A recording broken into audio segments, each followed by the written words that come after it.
Saya sadari bahwa mimpi jelek saya itu datangnya semata-mata dari pekerjaan saya yang mengerjakan orang yang tidak menginginkan dia mati. Saya paksakan dia harus mati.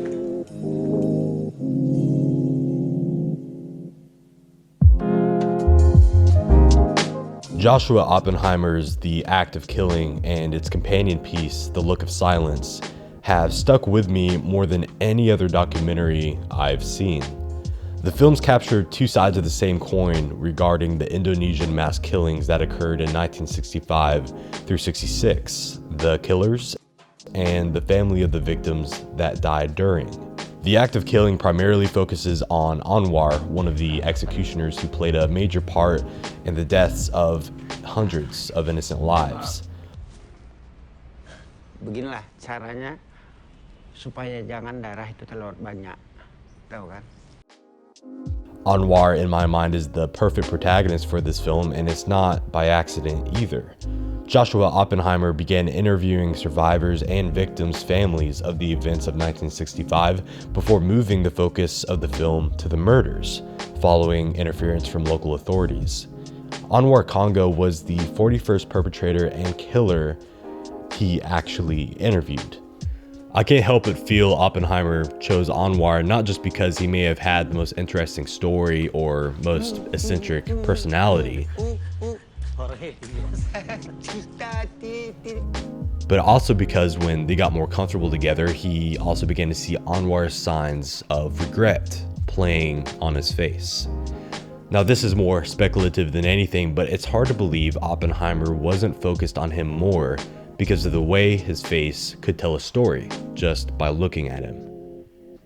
Even though Anwar could obviously be considered a horrible human being for his past actions, and many would be right to do so, Oppenheimer pushes us to see past that and instead goes into his inner conflict laid throughout the film that we see come into surface, especially in what I would say is the climax of the film. When noticing his inner conflict based on his past choices, I began to also notice how Oppenheimer perfectly shows these moments through the use of reaction shots.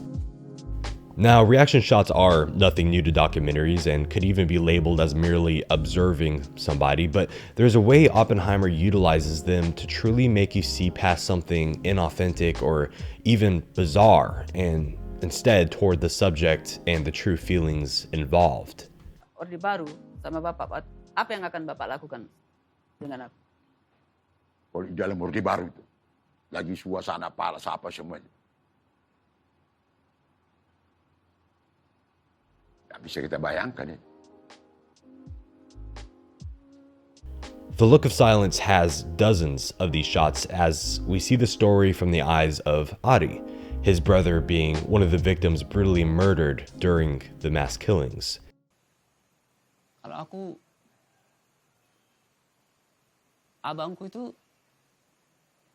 orang yang dipotong juga. We get these scenes of Adi reacting to footage of the men responsible for these killings, including his own brothers, and the result is some of the most powerful uses of reaction shots I can think of. We would study that together. Adi would watch it, and so that he could understand what kind of man this was that he would be approaching and have a basis for the confrontation that would follow. And those shots of him, there's shots of him as a kind of refrain throughout the film of him watching the perpetrators' boastful performance, boastful demonstrations of how they killed with this remarkable human gaze in a film all about close-ups. Somehow he's watching and watching it. That's from that preparation, from him preparing for the confrontations.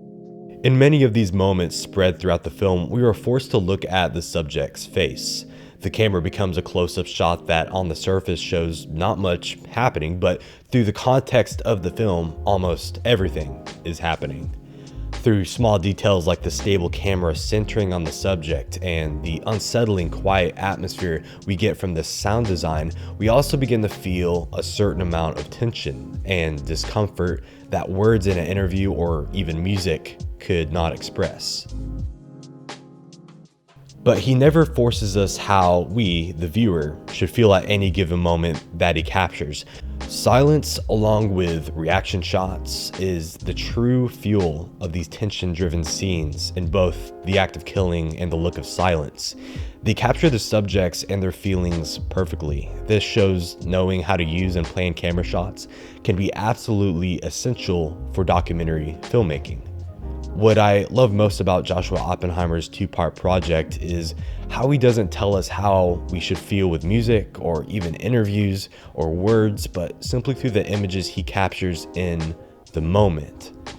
I think this is a great example of what documentaries should be able to do, that instead of asking questions, letting the subject ask the question. Atau saya itu apa dosa sama saya?